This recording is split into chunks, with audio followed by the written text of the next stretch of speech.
This is Hemant. And Jessica. And you're listening to the Friendly Atheist Podcast. Please go to patreon.com/Friendly Atheist Podcast to support this show. Get your ad-free and bonus episodes. We even have a different camera set up today, so we look closer to the cameras. So much closer and not blurry. I've learned so much about Nicely doing done. video production in the last week. It looks better. I'm excited. We have chyrons. What a time to be alive, Hemant. Very true. And you're going to Washington. What's going on with that? Yep. In February, I'm going to be at Snoqualmie Brewery on the 21st. That's a Saturday at 7 o'clock. There's a Twin Peaks trivia event going on upstairs. As one does. I shan't participate because I don't need to sandbag people on their vacation. So yeah, if you're in the area, I have some friends coming in from Walla Walla from my old Montana days who I haven't seen since 2009. I'm really excited. Very nice. So if you're interested, all the details are on our Facebook page. You can go there for that. And Discord as well. And Discord. All right, let's start this week with the story I'm so excited to tell you about because I don't know how much of this you have heard. So there's a church in upstate, I think it's upstate California, Bethel Church, and they say Northern California. Whatever it is, major hub of charismatic Christianity, faith healing, raising the dead, trusting prophets. Sure. And the trick is anyone gets to call themselves prophets as long as they're convincing enough. Are they Mormon offshoots? Because they love to declare themselves prophets. Excuse me, we are talking real Christians here.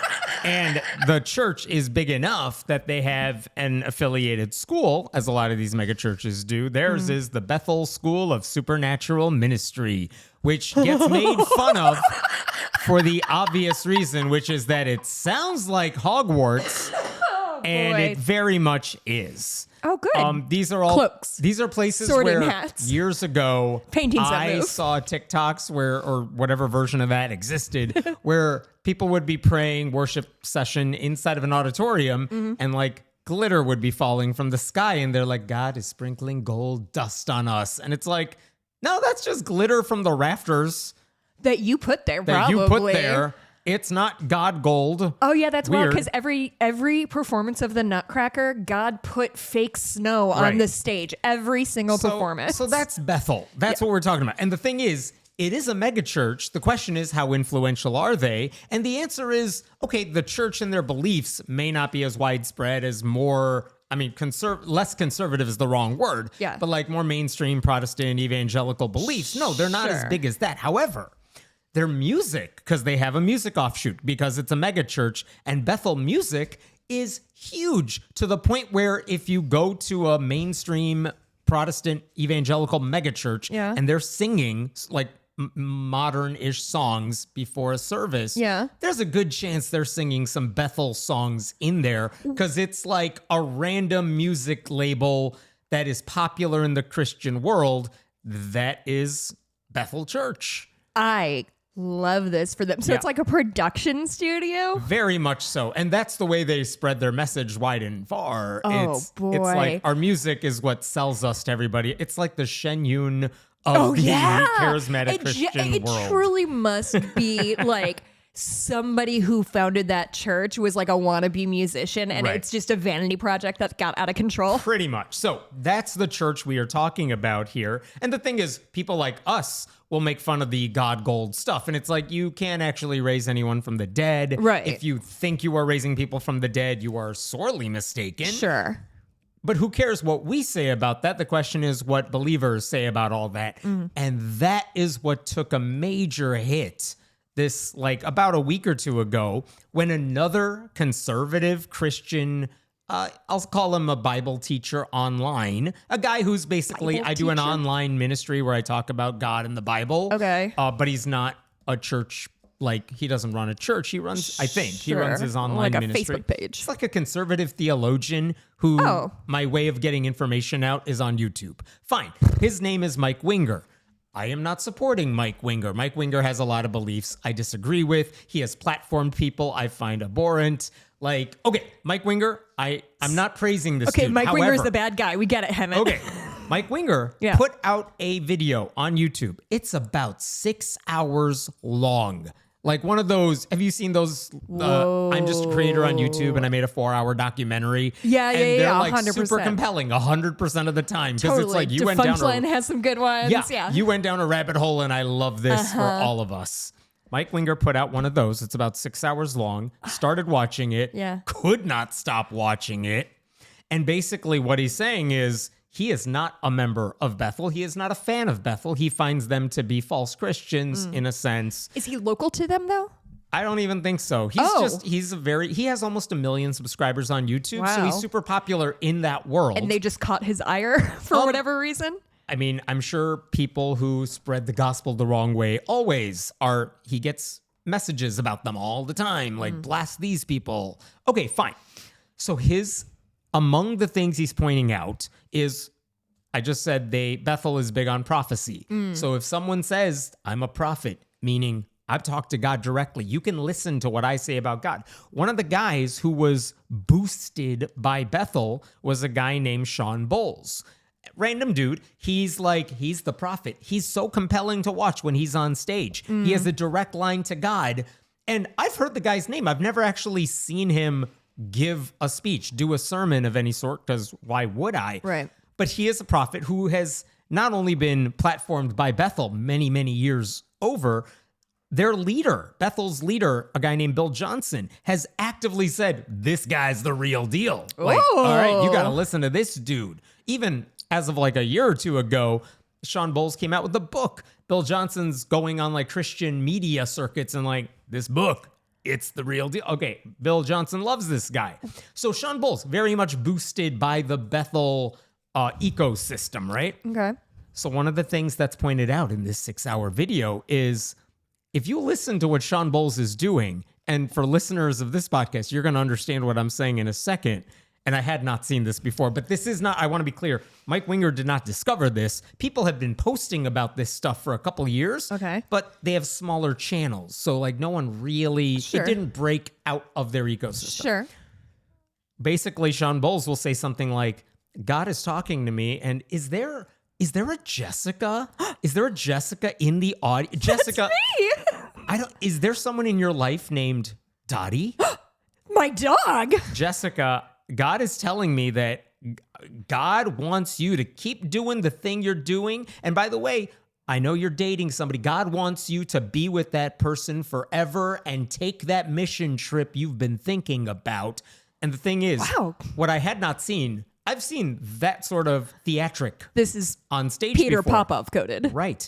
And the people in the audience, when they pan to those people, they're like, oh my God. Yeah. How does God know all this about me? How does Sean know all this stuff about me? I've never met this guy in my life. But like, he doesn't just do the psychic on TV trick where it's like, is there someone in the audience with a J with name? a J name? A He's J or a K or an M? He's giving specifics about your life that there's no way Sean would know. He doesn't know me.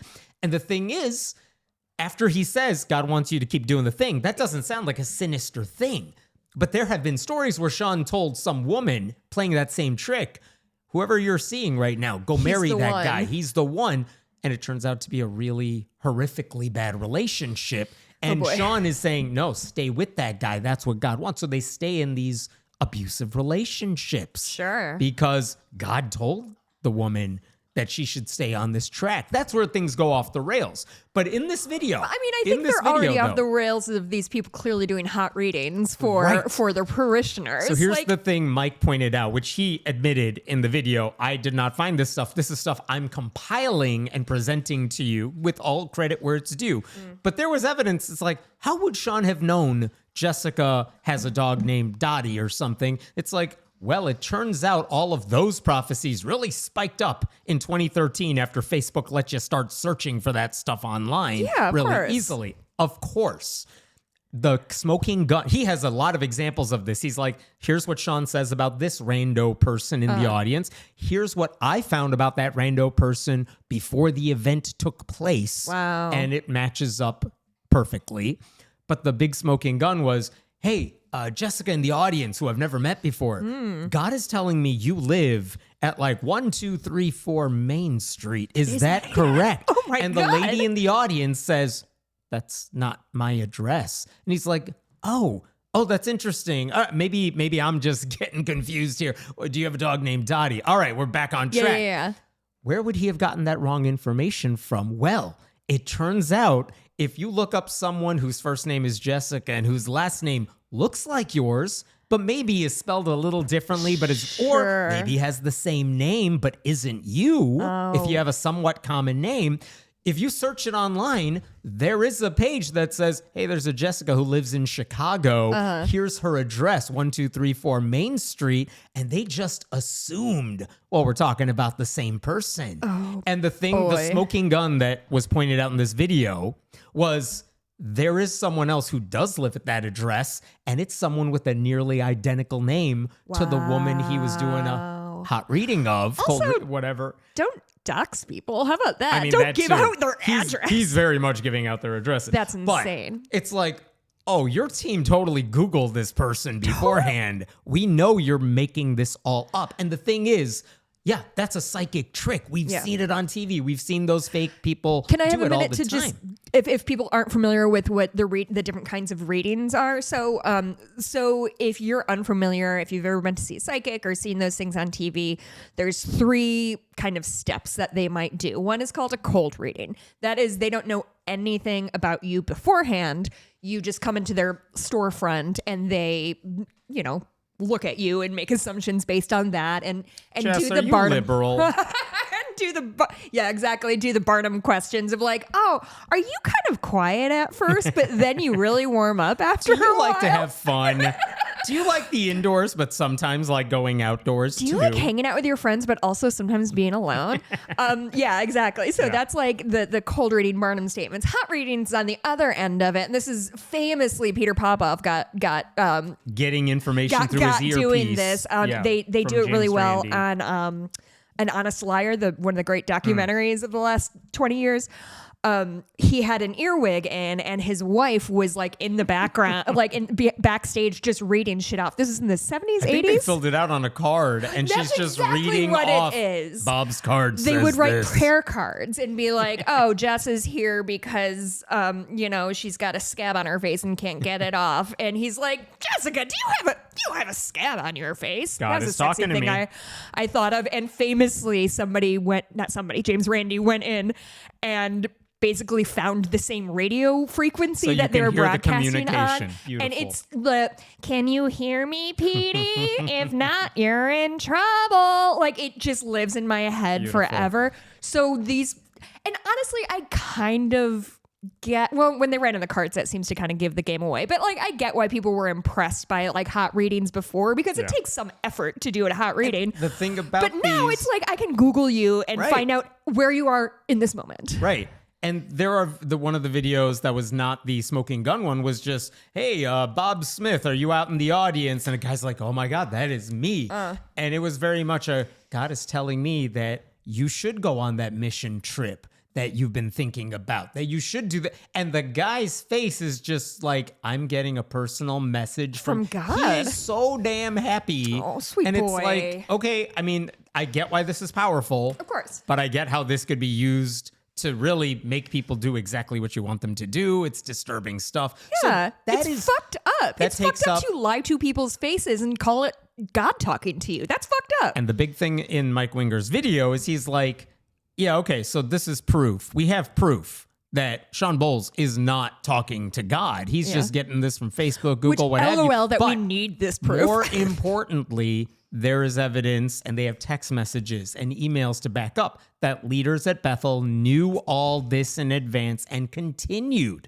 to prop up Sean. So that's one of the big takeaways from this 6-hour documentary. Another takeaway is that Sean Bowles, when he's going on ministry trips, conferences, he's just Louis C.K.ing himself all through just jerking off in front of strangers? Stuff like that. It's sexual misconduct. Oh, sure. Where it's just like, why are you walking around naked? Why is your dick out? Stuff like that. Where it's, why? Why are we doing this? Nobody ever wants to see your dick. Almost ever. There's another part where there's like a rich couple that donates money to one of these groups, and there's an internal battle where all these prophets are like, hey, rich couple, God talked to me and wants you to move to my area and come to my church where you can give tithes to my church. Oh my God, they're playing people chess. And you could hear the conversations between all these people fighting over. Oh, it's beautiful. So anyway, this video comes out. Wow. And initially, after the 6-hour video is released, like the next day or less than 24 hours after it comes out, one of the leaders at Bethel basically gives a scheduled sermon, and he doesn't really address the video. Okay. But he kind of says, people are going to come after us, and you got to ignore that shit. Sure, get out I'm ahead. paraphrasing, but it has basically reached a point where they can't ignore it anymore. Even people inside the bubble have either heard about this or seen it now. And so more recently... That's a bell you cannot unring. Yeah, Bethel has now come out with a statement saying, listen, we screwed up some stuff. Prophecy's still true, but Sean, bad apple, clearly. I mean, they're throwing it's doing the Trump thing right now, like Minneapolis. Throw somebody under the bus. Throw some people under the bus and try to save the entire system. Go quiet for a little bit, try to stay out of the public eye, and then come back and people hopefully will forget. On my YouTube channel, Friendly Atheist, I had a chance to talk to Promise Backlund, who is a former worship leader at Bethel, who now does her own podcast. Her name is Promise? Her name is Promise. She's great. Boy, that's very Christian. But she talks about atheism now on various shows on YouTube and things like that. She has a firsthand, like, this is the environment in which she was raised. And she was able to fill me in on a lot more of the background details that might not be obvious to people who don't know Bethel very well. But if any of you are interested, watch that video if you want to see what Promise has to say. But watch Mike's video. I don't say that very often because, like I said, I'm not a fan of the stuff he says. Sure. He has a lot of issues, which people on YouTube, by the way, under the Promise video, they're like, don't promote Mike. I'm like, I'm not trying to. Listen, I think it's... I think it's important to like recognize good work when you see it and reward that. I don't know. There's a lot of times we've talked about stories on this site where we have referenced like the Roy's Report, which is a Christian media outlet, which does really good investigative reporting and also is basically run under conservative Christian beliefs. So like they will not use the right name for trans people. It's like, okay, I have my issues with you, but the investigation is solid. Yeah, it's kind of, that's tricky. That is a tricky line. Let me give a quick shout out to the sponsor of this episode because I'm thrilled to announce that we do have a sponsor for this show. It's a group I've relied on for many years, the Pew Research Center. And the thing they do that I love very much as a guy who enjoys religion and stats and math is their religious landscape study, which Pew has been conducting for nearly 20 years. With responses from over 35,000 Americans across all 50 states, the Religious Landscape Study is a comprehensive look at the faith, beliefs, and identity in our lives and our country. It is the single largest survey Pew Research Center conducts, aiming to provide authoritative information on the size and characteristics of U.S. religious groups, because guess what? The U.S. Census Bureau does not collect that information. On the Religious Landscape Studies interactive website, you can find survey data by metro area, state, or region, or for the whole United States. You can also explore the social and political views and demographic traits of U.S. religious groups. Fascinating stuff to sift through. Pew Research Center conducts high-quality research to inform the public, journalists, and leaders about the issues, attitudes, and trends shaping our world. Studying trends in U.S. religion is a key part of the center's longstanding research agenda. If you want to learn more about the Religious Landscape Study and dive into the data yourself, visit pewresearch.org/RLS. And with that, let me turn to a different story in Arizona. This is kind of breaking. I haven't seen this mentioned in many places, but I feel like we haven't been down to Arizona in a while. I know. So over a decade ago, this is like 2014, the Supreme Court ruled on a case, Grease v. Galloway, and that was a case where they ruled 5-4 that local governments can have invocations at their meetings. And the question was, well, what if it's like a super sectarian, hardcore Christian prayer? Supreme Court said that's fine, and the assumption was as long as the prayers are not limited to one religious group, there's no discrimination taking place. You mean the people giving the prayers are not limited to one As group, long as no one's coerced into participating, you can have invocations. And since that time, what we've seen happen is some places still don't do them. Mm-hmm. They're called the responsible places. Other county, city council boards, whatever, they'll have invocations, but they'll maybe say first come, first serve. If you want to deliver an invocation, you can sign up this way. Sure. If there's a lot of people who sign up, we'll do a lottery or something. But like they have ways of circulating it. So we've also had stories where Satanists give an invocation, humanists give an invocation. Haven't met us. I have given invocations. So, I mean, if you're going to have invocations at all, yeah, you want them to be representative of the population. Right. So that's Greiff v. Galloway. But the thing about that ruling is it talks specifically about local government meetings. It does not apply to school boards. And the reason that distinction is made is because at school board meetings, you are talking about children. There may be children present at the meeting. Mm-hmm. They may be honored or recognized for something they just did.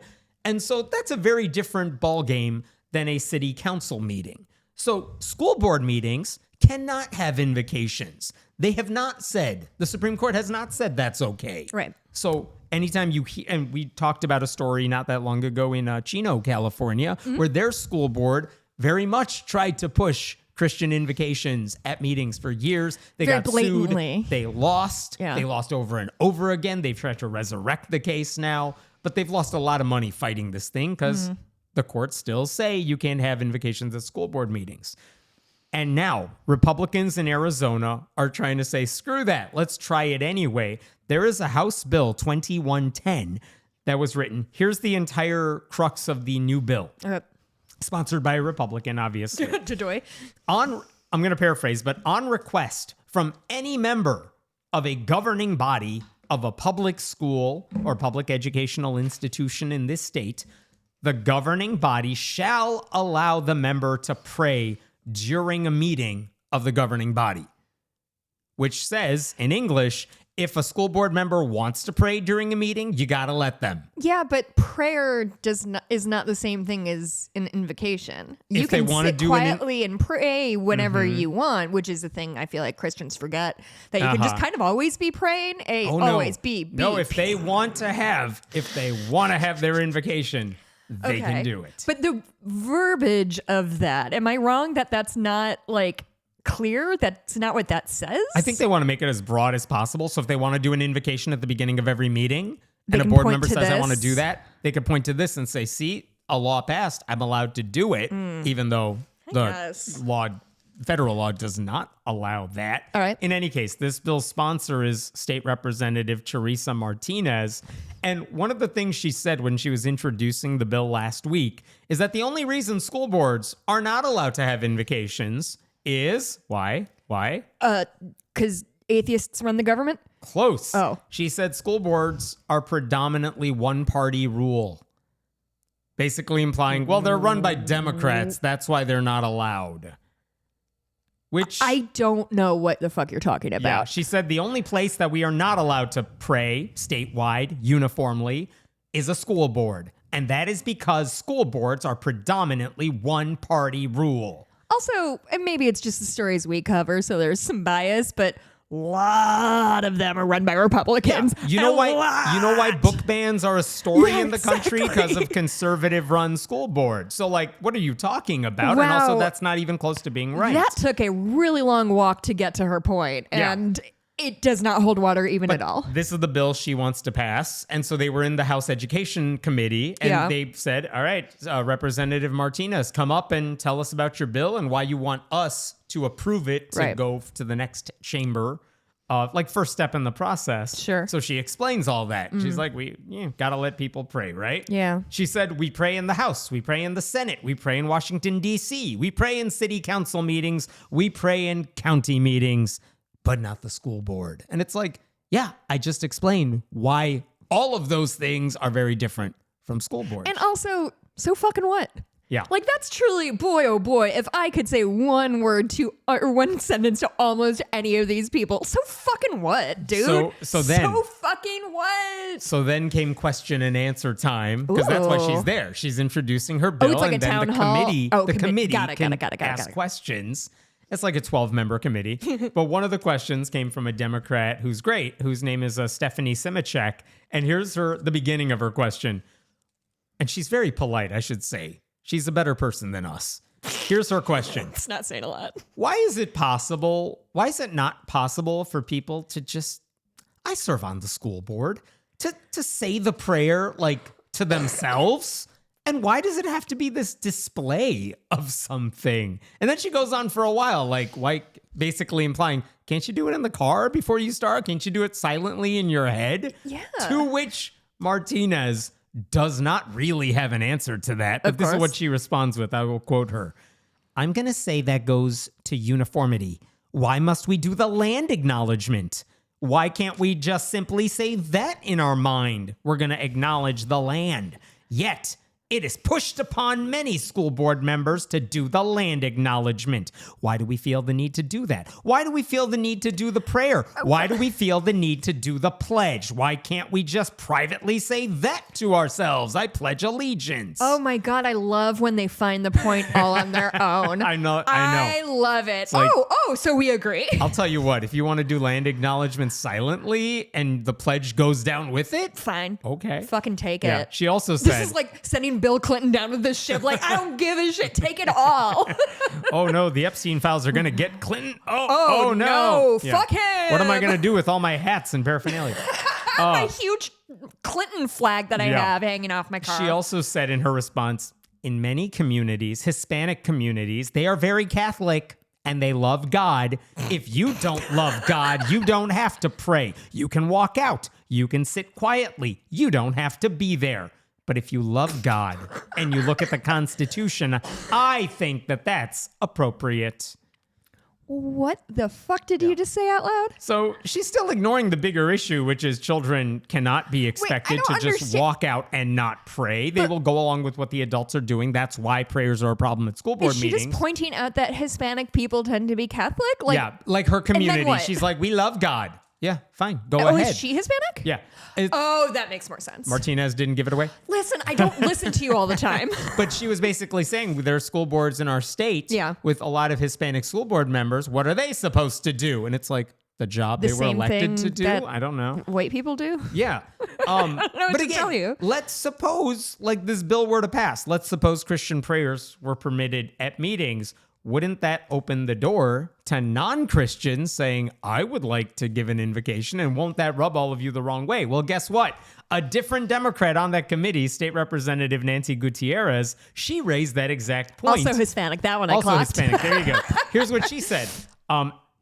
What if, let's say, it's not a Catholic prayer? Let's say it's a Muslim prayer or a Satanist prayer. What then? Indeed. To which Martinez says, and I am quoting here, prayer is prayer. Someone wants to do a Catholic prayer, beautiful. Someone wants to do a Baptist prayer, that's fine too. Somebody wants to do a Muslim prayer, that's fine too. Now, the devil worshiping, okay.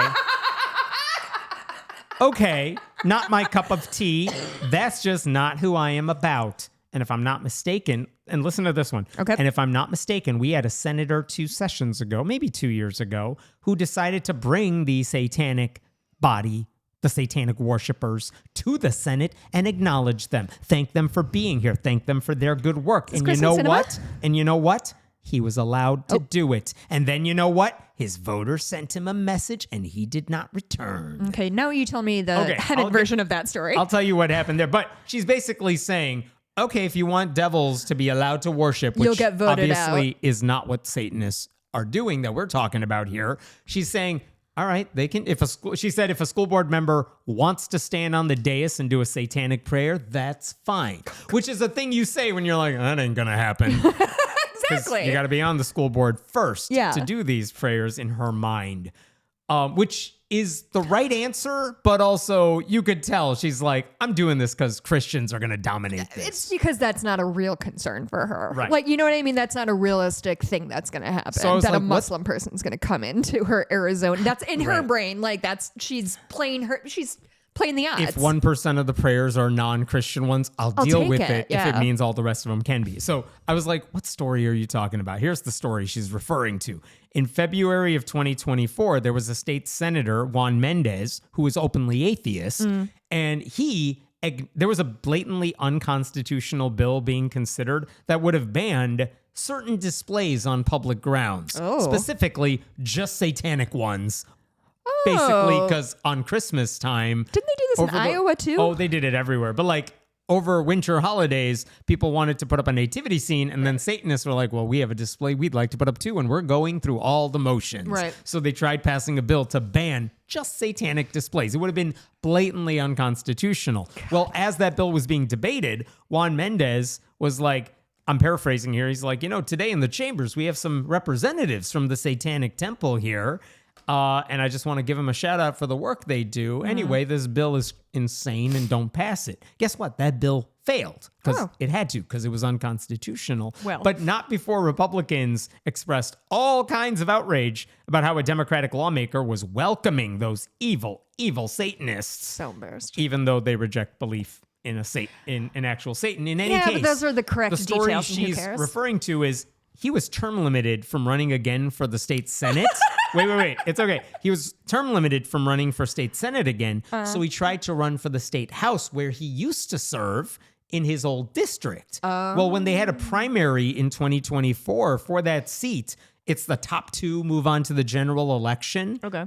And in his election, there were two candidates who got 34% of the vote each. He got 32% of the vote. Oh, no.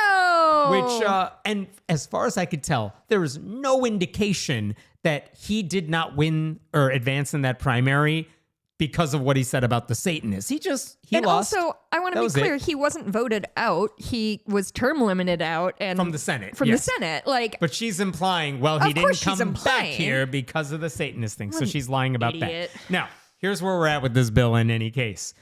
That committee voted in favor of advancing the school board prayer bill 8-4. And it was along party lines, except for one Democrat, State Representative Lydia Hernandez, who did support the bill. But just to be clear, she's very much like one of those cinema-esque Democrats who votes with Republicans on just about everything. Lydia Hernandez is also anti-abortion, Cool. like that sort of Democrat. So it tracks. yeah. And the House Rules Committee in Arizona also has since advanced the bill. I don't know where this goes. I think Arizona has Republican majorities in the House and the Senate, but the governor is Katie Hobbs. My fear is like, man, I hope she's like not thinking it's an election year, so I should let this one go. But I don't. Katie Hobbs She's a Democrat. She's I don't know if she's gonna. I would hope she's vetoing this if it passes. But anyway, it's disturbing to see a bill like this make its way through the process at all. Yeah, golly, like there's nothing else going on in the world, and Nothing this else. is what they have to focus on. Yeah. Jeez, All right. Louise. I'm jumping to a different story here. Okay. Let's go to Maryland. Ooh. And this is Crap. This story Old Bay ends seasoning. in the funniest possible way. Yay. But it starts out bad. Okay.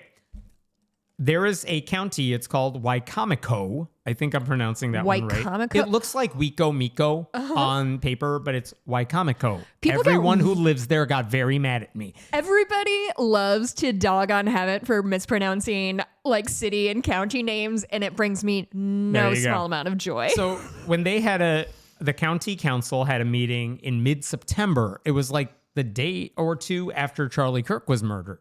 And one of the council members, James Wynn, he used some of his time when he was allowed to just speak to the public to address that incident. It had happened, I guess, a week prior. But he said, as he was talking, he ended up giving like a 10-minute sermon that involved whipping out a Bible and insisting to the crowd, there is only one way, and that is through Jesus Christ. Like, okay, I guess legally you're allowed to Kirk do this. was religious, so I think he's saying that's the lesson we should take from his life. Find Jesus. and then you'll get shot, and then everybody will be mean, happy you're dead. man, I don't know. So I don't like that. I don't think that's a long good commentary. thing to tell people. Okay. Along the way, he also, one of the other things he said during his sermon was that, he was trying to argue we got to come together as one. All this divisiveness over Charlie Kirk, we got to come together.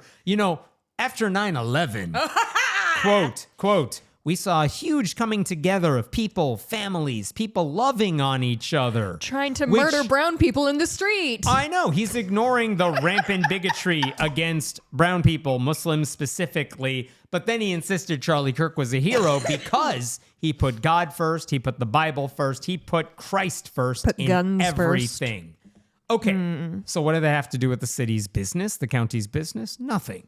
It was a waste of everyone's time. It was completely inappropriate. And I think if he talked about anything other than Christianity, everyone would know that. Yeah. But that's what this guy did. None of the other council members said anything to stop him or say, okay, well, rebuttal. Counterpoint, no. Whatever.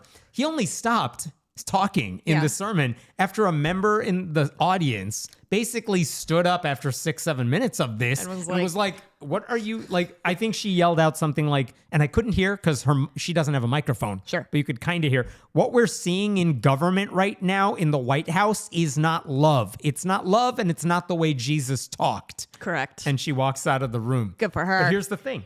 The preaching didn't really stop there because it turns out at this county council, they open all of their meetings with a recitation of the Lord's Prayer. Not just an invocation, but a very specific prayer. It's on the public the Our agenda. Father one? Yeah, I think so. Like it's on the agenda every week. The city council does it. They do not open the doors to non-Christians to deliver an invocation. Of course not. They just do the Christian one every time. Yeah. And so because of the publicity Wynn got for his sermon about Kirk, word got back to the Freedom from Religion Foundation. Not that he said all that stupid stuff. But the prayer? The prayer is at this meeting. So they write a letter saying, you can't have the prayer. Also, what that dude did is totally inappropriate. Yeah, but We're not is that going all in one letter? Yes. They're like, P.S. That dude was fucked up. they basically said you have no legal right to impose your religion on people through the invocation. Yeah. But also, this is completely inappropriate to use your county council meetings to proselytize. And they also said that because you have these in Lord's Prayer as your invocations, you could be sued over all this. And it just so happens we have lawyers who work here.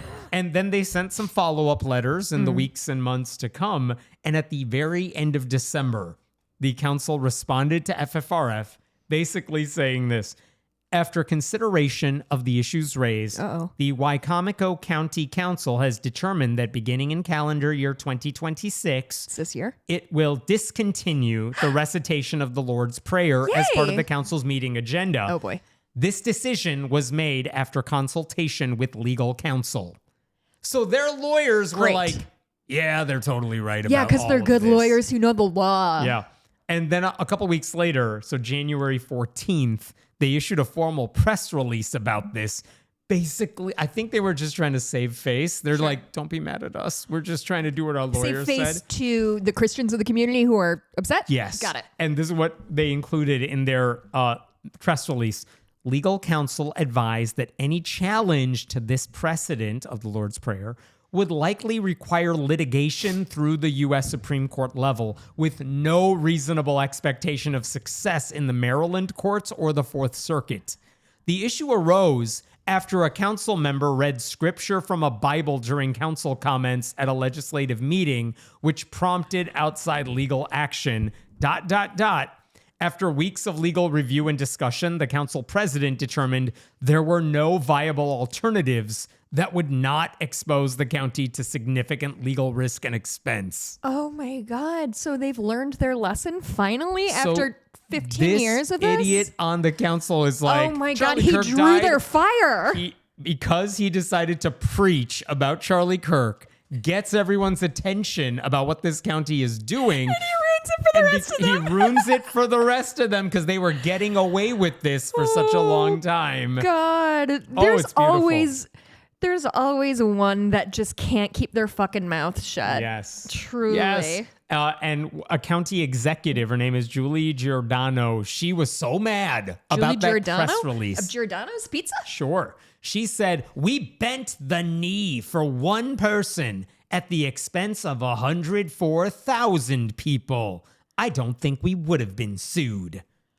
Bent the knee? Ma'am, you're in the Maryland State Council. Calm down. Also, for one person, who? The lady who yelled at the guy about the Charlie Kirk sermon? Or the FFRF lawyer? Or like, who are you talking about? I don't know. That's a good question. But you're assuming, who did she mean? But you're talking about 104,000 people liked what we were doing. No, they didn't. Did you ask them? Do you think anyone pays attention to what city council or county council is doing? Listen, there was I a assure time... you in Maryland, in blue state Maryland, there's going to be a lot of people who don't There was a subscribe time to in your my religion. life that I didn't have to know how any state council or local councils worked. I didn't know how school boards worked, and it was a happier time, a simpler time for me. And listen, if this county doesn't think they'll be sued, Girl. oh, go for Girl. it. You go do this. Girl, read a book. Wow. Yeah. What a I love that this dweeb. dude. I love that this dude fucking brought this nerd upon. ruined it for everybody. I am fantastic. so happy about that. That's great news. Congratulations, Maryland. You did it. All right, I'm going to jump to a different story in Oregon this time. Okay. And it's along similar lines here. We're talking about another county council here, but this is in Eugene, Oregon. The Lane County Board of Commissioners, earlier this month, beginning of January, basically their chair of their board, his name is David Lovell, he delivered a state of the county address. Basically, that's one of those speeches that's totally skippable for everybody else. Yeah. But it's like, here's what we've been up to It's this a State past of the year. Union, but smaller scale. Right. So no one's watching. But it's very much a here's what we've accomplished. Here are the challenges ahead. Did Trump do a State of the Union? It's coming. Is it? I think I thought they were in January. Mid-February or something. Anyway, this guy gives his speech, and it's supposed to be a boring, forgettable. If you want it to be cute, fine, but like it should be forgettable. And it should be low key. But this particular speech got the attention of a few people who wrote to their local newspaper about it because they were very upset about it. And we actually have clips of this. And if you're watching this on video, we are going to play clip D in just a moment. You guys, I know, I'm a we producer have letter now. codes here now. Yeah, I know. But this basically, is real big. and you'll hear this if you're listening on the podcast. But when he opened his speech, one of the first things he said is that, all of us, we were not elected by the people, really. No, we're elected by God, probably. Appointed here by God. Go ahead and play that clip. All right. This is also time for contemplation, future focus, and respect for what we have and whom we serve, and the higher calling and the higher power that appointed us for all of the callings we find ourselves in at this season. And what he said there is that, there's a higher calling and a higher power that appointed us to all the callings we find ourselves in here. A few minutes later, right after that, he gives the microphone to a friend of his. The guy's name is Chris Cerullo, because he is a, quote, international missionary. So I felt strongly his voice would matter here. And this is clip E. And this guy basically offers an invocation of sorts, but it wasn't even inspirational. He's basically making a plea or a threat, depending on how you want to take it, telling everyone to find Jesus or else. And this is a slightly longer clip, but listen to what this guy says at the meeting. All right. So I plead, Father, open the eyes and the ears of those listening who are not yet surrendered, and help them to see and hear the truth for the first time ever, and to respond with full surrender, so they too can walk in the blessing of the Creator rather than the eternal pain for their sins. You loved us enough to allow us to choose freely. And the brokenness in our city, county, state, country, and the world is our fault. What state are we in? Oregon. Come and heal Lane County, one heart at a time. You are Lord of all, including Lane County. And in the end, every knee will bow and every tongue confess that Jesus Christ is Lord, but for some, it will be too late. I just pray that the people of Lane County don't wait. All praise, honor, and glory are yours, and yours alone. We ask all of this in Jesus' name. Amen. So in that invocation, I've he been to basically- Catholic weddings that were less on the nose than that. Yeah. Hey, God, open the eyes and the ears of those listening who are Before not it's yet too surrendered, late. and help them see and hear the truth for the first time ever, and to respond with full surrender. And then he blamed the brokenness in the city, county, state, country in the world. Yeah, Oregon. It's famously- our fault, he said. So come and heal us one heart at a time. And then he said, in the end, every knee will bow, every tongue will confess that Christ is Lord. But for some, it'll be too late. I have kind of a dumb question. Yes.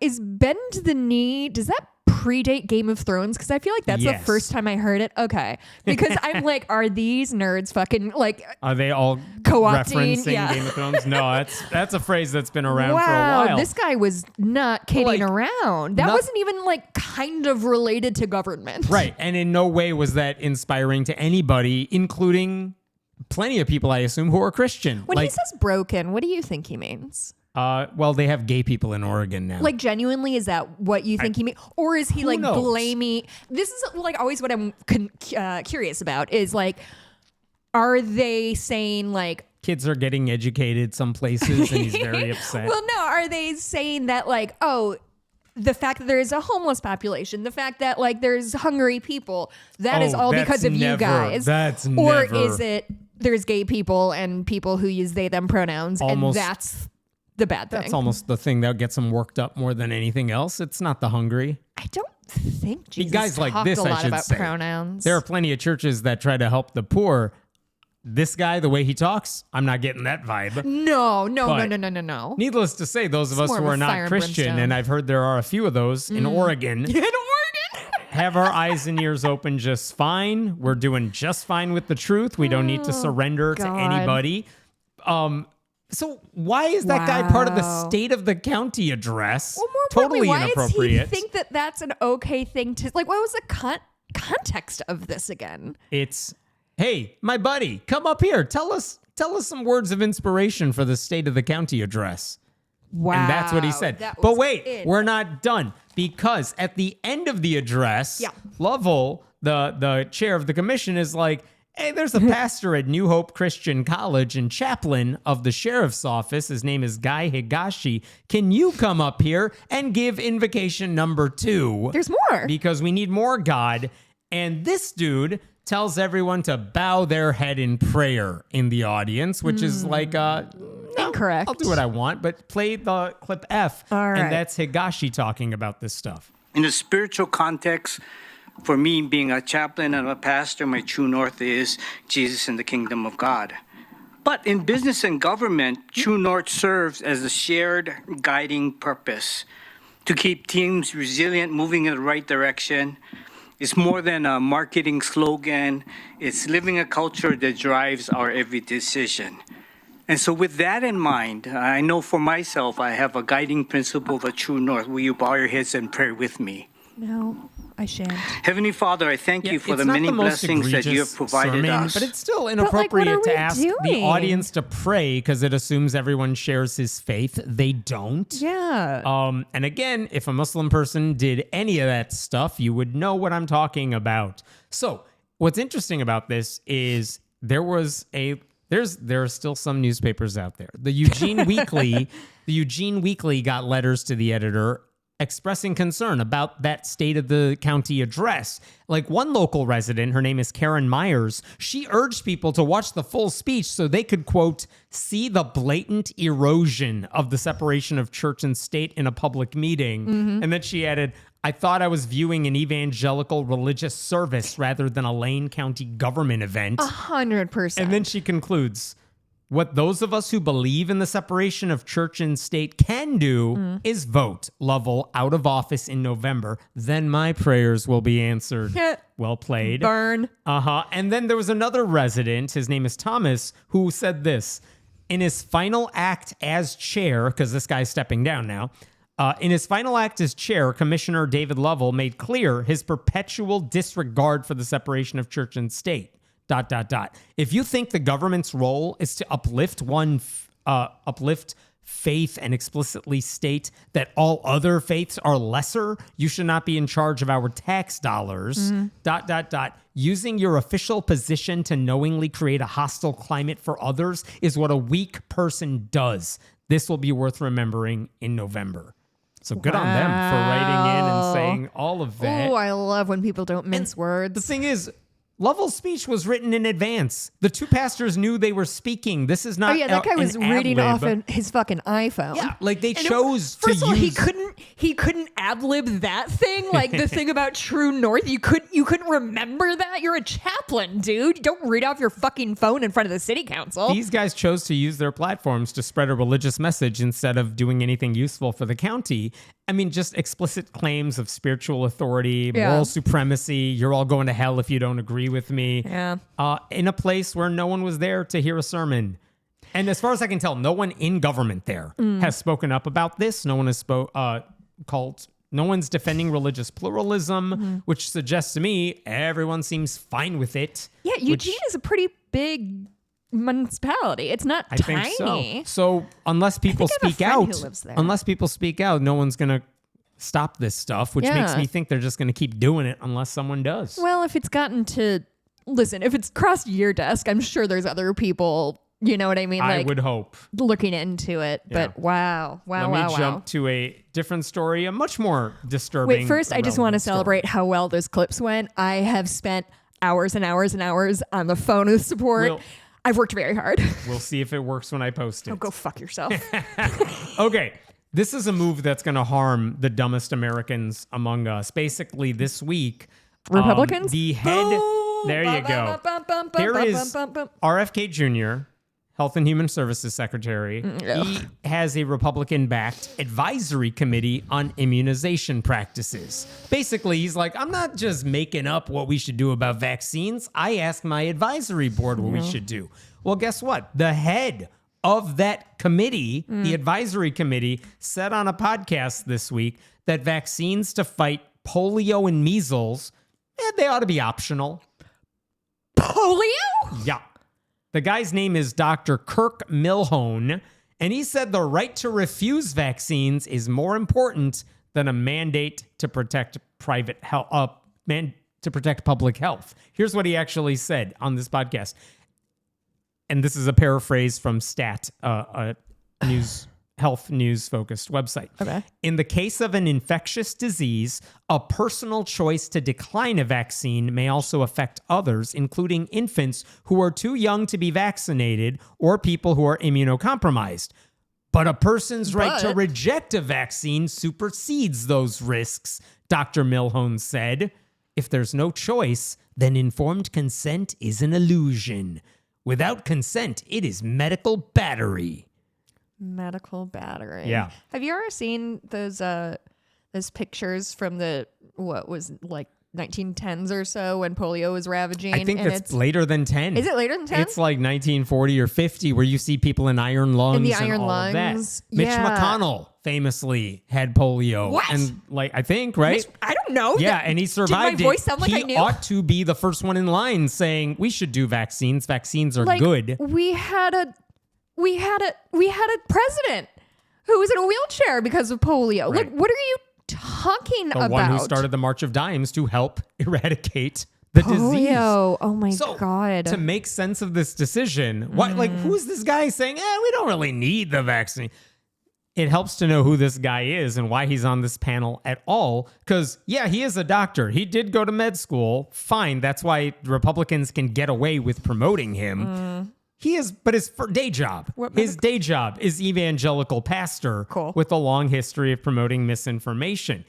This guy is a pediatric cardiologist. Sorry. I just murdered Jessica. Oh my God. He's a pediatric cardiologist. However, that's a specific, that is a specialty where you got to have expertise. But this is very much like a Herman Cain. It's not immunology, though. Herman Cain, was it Herman Cain? No, I'm sorry. Doctor, who am I thinking of? Carson. Yeah, Ben Carson. Where he's a great surgeon. Dr. Oz, I've heard, was a great surgeon. Doesn't mean they're experts in all things medicine. So Ben Carson, didn't he make him the HUD secretary because he's black? Yes. Which is still one of the funniest things that's ever happened. Yes. But this guy's a pediatric cardiologist. He is not a vaccine expert necessarily. No, those are very different specialties. Fields. And critics have known that ever since this dude first became famous. Why did he become famous? Because during COVID, he promoted the use of hydroxychloroquine and ivermectin, which have no science backing them as cures for COVID. Honestly, you guys, the ivermectin thing, again, I think I said this last week, but as a horse girl, There's ivermectin everywhere, and it's just so weird to be like, this thing that I'm trying to get this stupid horse to eat, is somebody's gonna eat it? That, like, what are we doing? Yes. It's horse shit. Like, it's horse dewormer. Yes. He also, Milhone, he falsely claimed COVID causes cancer and miscarriages. COVID does, or the COVID vaccine? COVID vaccine does. Okay. And he also said if you have to carry around that index card, that record of when you got your COVID shots, I forgot about those. that is akin to, quote, what happened when the Jews had to wear the yellow Star of David during the Holocaust. Are you sure, or is it more like the Gestapo invading Minneapolis and pulling people out of their homes? He doesn't know what you're talking about. Which one of those is more Nazi-like? During the worst months of the pandemic, this guy said that members of his church in South Maui, because he's from Hawaii, they do not need to wear masks or practice social distancing. White dudes from Hawaii make me uncomfortable. And then he did, like, people were so upset with what he was saying about COVID and social distancing that, like, whatever formal process there is to revoke someone's medical license, like, it was initiated. Really? But he did not lose his medical license over this. He was cleared of wrongdoing by some Hawaiian state agency. Interesting. But that shouldn't be mistaken as proof that he knows what he's talking about. And in 2024, you mean the fact that he's still a doctor and wasn't stripped of his license isn't really a shining beacon of integrity and intelligence. Right. And in 2024, Marjorie Taylor Greene, like, basically initiated a hearing on COVID vaccine injuries. And this guy participated in that panel. And he said he advocated against vaccinating kids, saying that the COVID vaccine had triggered cardiac problems in some pediatric patients he had seen. Oh, I would love. I'm sorry, is he still seeing patients? He might be. So all of this, he was on a show, which I think, I don't know it well. I think the people hosting this podcast about medicine are legit, but he was on that podcast. It's called Why Should I Trust You? Where they invite people who do health policy issues. And he offered plenty of reasons why he cannot be trusted. He argued that requiring kids to be vaccinated in order to go to a public school, he called it heavy-handed and authoritarian, even though those vaccines protect the lives of not just the kids getting vaccinated, but their classmates and their teachers. As Stat reported, Milhone also pushed the idea that individuals should be making their own vaccine decisions rather than listening to doctors or, experts. Yeah. Here's what he actually said. At one point, vibes-based medicine, that's what we're looking for. At one point, Milhone accused the American Academy of Pediatrics, which is suing the Department of Health and Human Services over its vaccine policies, of claiming their members don't have time to adequately inform patients. Quote, patients should be making the decisions on what the risks are of disease, what the risks are of vaccines, which is different for each person, what the family history is, and then make a decision from there, as opposed to what was sort of a heavy-handed authoritarian thought of the vaccine schedule that led to mandates that if you didn't have this set of vaccines exactly how they were prescribed, then you didn't get in school.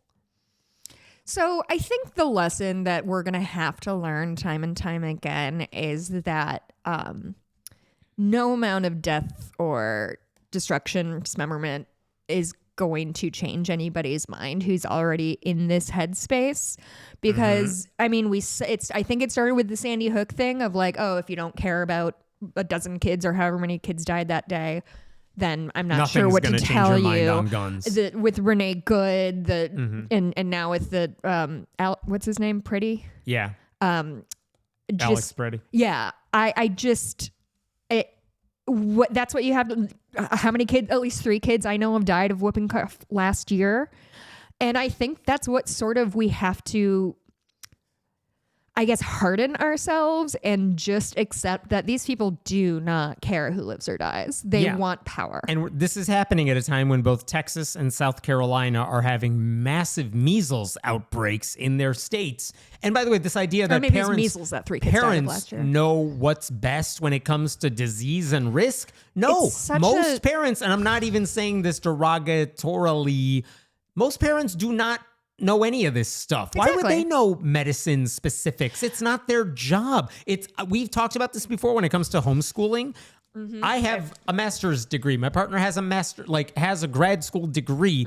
We don't feel qualified to homeschool. No. We send our kids to public school. Yeah. And yet, we talk about this when we talk about homeschooling a lot. The parents who know the least are the ones who feel most qualified and confident to do it. Dunning-Kruger? But when it comes to medical risk, why would random parents know what risk is acceptable? They don't know how vaccines work. Because people, listen, I, like everybody in the country, has been watching Traitors. And if there's anything I have learned from that stupid, terrible show, is that nobody fucking knows anything. And that doesn't stop them from having a really strong opinion. And truly, it feels so like, it feels like such a microcosm of just everybody's like, oh, I kind of got a weird vibe off Hemet. And then all of a sudden everybody's like witch hunting after Hemet. And they're the most confident people in the world. They're screaming through the house, so-and-so's a traitor, with no evidence and no reason to know what they're doing. The word is out there. But they're being proved wrong every single time. And like, that's this. This is parents saying, oh, my instinct is what I do to keep my kid alive. Well, I'm sorry, that's nothing. Right. Like the infant mortality rate used to be so much higher than it is now. And that's all they had. All they had was vibes-based medicine. You know what I mean? Like it's just such a stupid. It is always overstating how smart you think you are. Is stupid. No, you don't. Not on everything, and on issues where experts are needed. Guess what this guy said when it comes to public health decision making? He said, and I quote, "I don't like established science." And then he added, quote, "What science is what I observe." That's doctor, not what science is. This doctor is like, I got some anecdotes. So, who cares what other experts I can't wait to read his paper when it gets published in the National Journal Review or whatever. At National Enquirer. Thank you. But like when he was asked about his thoughts on polio and measles vaccines specifically, this guy was like, I don't know if they're both necessary. What about germ theory? He can't see germs. Don't ask me if he washes his hands before performing anything. But like for 40 years, they've been trying to eradicate polio, which is still widespread in Pakistan, Afghanistan, and now parts of the U.S. Cool. And he said, I think also... Proud company that we're in. Here's what he said in response to all that. I think also, as you look at polio, we need to not be afraid to consider that we are in a different time now than we were then. Our sanitation is different. Our risk of disease is different. And so those all play into the evaluation of whether this is worthwhile of taking a risk for a vaccine or not. What the fuck did you just say to me? It's a very we eat differently now. Like, is he implying that polio won't spread because we wash our hands? Something like that. At first, I thought he was going to say, essentially what he's getting if at. people do get polio, we can dirtier years ago. We're not as dirty now, so you probably don't need to get vaccinated. I thought he was at least going to say, well, if we do get polio, we now have better medicine, so we can cure it. And you know what they say.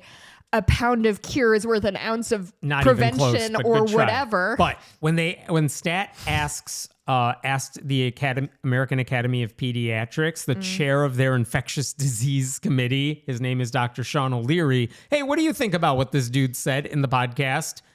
Sean O'Leary responded, and I quote, "He has no idea what he's talking about. These vaccines protect children and save lives. Yeah. It's very frustrating for those of us who spend our careers trying to do what we can to improve the health of children to see harm coming to children because of an ideological agenda not grounded in science." Yeah, that's better than anything I could have said. But who's appointed to the vaccine committee by this administration? My new friend, Sean O'Leary?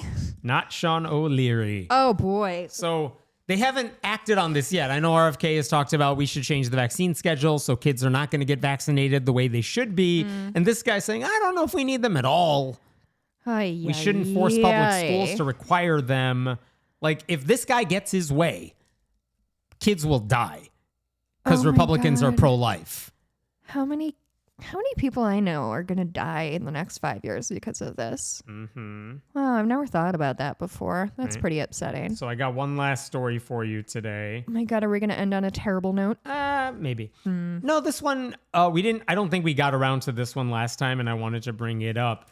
This one is in your favorite state, Oklahoma. Oklahoma. There you go. Where the This is State Senator David Bullard, and he is the sponsor of Senate Bill 1868, which would force educators who teach evolution Oh boy, to teach the controversy. also teach students the concepts of creationism and or intelligent design.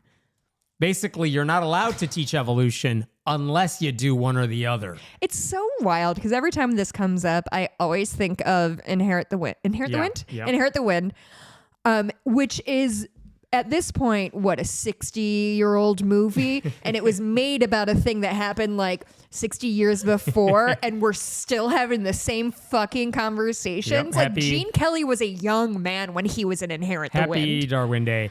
The that bill, today? nope, soon, couple weeks. The bill also goes on to prohibit school districts from punishing any teacher who discusses, quote, the scientific strengths and weaknesses of biological evolution, creationism, or intelligent design. Oh, sorry. They split up creationism and intelligent design. did. Are So those they different mentioned- scientific concepts? Right. Which, by the way, that Different part right there schools is of thought? nothing more than permission for Christian teachers to pretend evolution is not valid, but they Yeah. can't get punished for it if they say it. Yeah. So this bill is so unscientific and so illegal that there's a good chance even Oklahoma Republicans won't take it seriously. And the reason I can say that is because he's been trying this shit for years. Wow. And not just evolution stuff, but he has filed bills to put 10 Commandments monuments in and out of the Capitol building. Oh, both? He wants to force children to learn about America's Christian heritage. He promoted the idea of pushing the Bible directly in school, like to have teachers teach kids about the Bible, not as an elective. Which but version? Then he added, but I don't want some pink-haired person who doesn't believe in God to start trying to teach the Bible. First of all, my hair was green. So like none of those bills passed. Of course. And he has apparently tried. Wait, was the pink hair thing written into the Nope, that's bill? just him Because riffing. I would love that. Just riffing on it. But basically, the reason this is not legal is... Oh, one other thing he mentioned in a press release he put out about this. He said, and I quote, "For decades, we have taught fiction as fact and forced the theory of evolution on our kids. That ends now. Senate Bill 1868 fixes this problem by putting both evolution and creationism in the classroom for students to learn." Even he knows intelligent design is nothing more than a cover. And then he added, "Either we teach both ideas or we allow parents to teach their kids this important topic. We must also stop this indoctrination of our kids using a theory that even its creator openly doubted." Hey, could you go back and read the thing about the parents? Because what? Yeah, let parents teach their kids this important topic. So Yeah, like, dog. you can't. Oh, he's saying you parents found can't it. teach it. If you don't allow this bill to pass, then we shouldn't talk about evolution at all. Let parents teach their Okay, kids. well, he needs an editor because what I read that as is if we can't teach creationism in the classroom, the parents are going to have to teach it. And that's kind of the point we're trying to make. No, he's saying if you can't teach creationism in the classroom, then my bill would not allow you to teach evolution either. Cool. Now, this idea at the end that its So creator just openly get rid doubted. of biology class? Charles Darwin expressed, like, if this doesn't pan out in a certain way, maybe my theory doesn't work. There are ways to disprove it. Yeah. And he basically openly admitted he doesn't have total confirmation of his theory in the 1850s. But who the hell cares? Because the mountains of evidence over the past nearly 200 years show, yeah, he was basically right on the big stuff. Yeah. And Okay. also it was predictive. That's the important. I think that's what people kind of forget about like what makes a theory is that you have to be able to make some sort of prediction. And Yeah. Darwin's was, okay, I can't remember which way it was, but he found a flower and he's like, I think I'm going to find a bird that has this shaped beak because I think that beak will have adapted to the Right. flower. And lo and behold, he found that. And like, obviously that's one example, but it is a prediction that he made that came true. And again, what are the creationists specifics. bringing to the table that they're going to teach about? Right. How are you using that to shape your By view the way, of the... unrelated, Yeah. Ark Encounter, we now know its attendance numbers for all of 2025. Oh my God, we're back. Oh my God, Wait, it's 10 years wait. ago and I'm back. Not only, I mean, they had a COVID slump like all the Yeah. amusement parks did. They had not only have they not recovered like whatever trend they thought they were on, they had one of their worst years in history ever since it like opened. Really? Yeah. People are not going there as much as they used to. I don't know if you guys remember, but back in like 2017-ish when we started doing this podcast like this, like a news breakdown, Hemet was obsessed with the Ark Encounter and the numbers and the prices and this, and he made me sit and listen to him talk about. I still keep the spreadsheet. And by the way, Dan, there's a geologist, Dan Phelps in Kentucky, who keeps track of all this, gets the public records on all this. And some of the things that are interesting, not only do they have the lowest attendance that they've gotten and a potential measles outbreak, as we discussed not that long ago, Yeah. but also it seems like a couple years ago, maybe a year ago, Ken Ham hired somebody to be his successor and take over the whole business because he's old. Sure. And that guy was later like quietly fired. What did he do? Nobody knows why. Ooh. But everything Answers in Genesis has been putting out for the past several months. Yeah. It's all Ken Ham. It is not even anyone else who works there.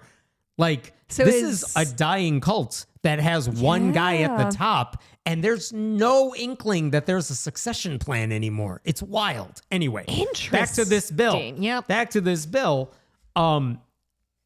In the past, the National Center for Science Education pointed out this guy has tried to pass similar anti-evolution bills in 2019 and 2021 and 2024. None of those bills even got through committee. I mean, he's got persistence. You got to give him that. He's got nothing else going for him. Apparently. But again, creationism hasn't been allowed in school since 1987 when the Supreme Court knocked it down. Intelligent design hasn't been allowed in school since an appellate federal district judge said so in 2005. And all the euphemisms, strengths and weaknesses, teach the controversy, those haven't gone anywhere either. So for that reason, this isn't going to go anywhere because it's illegal immediately. Is there still an appetite for that, do you think? I feel like the evolution thing is kind of played out. I mean, all the intelligent design organizations that exist, the Discovery Institute, places like that, they don't leave a mark anywhere. They don't. They exist. And it feels like a lot of them like shifted their focus from evolution to just sort of general social justice, like anti-trans shit. Yeah. Like maybe I think it's Discovery Institute still puts out intelligent design stuff, but one's listening. But are they trying?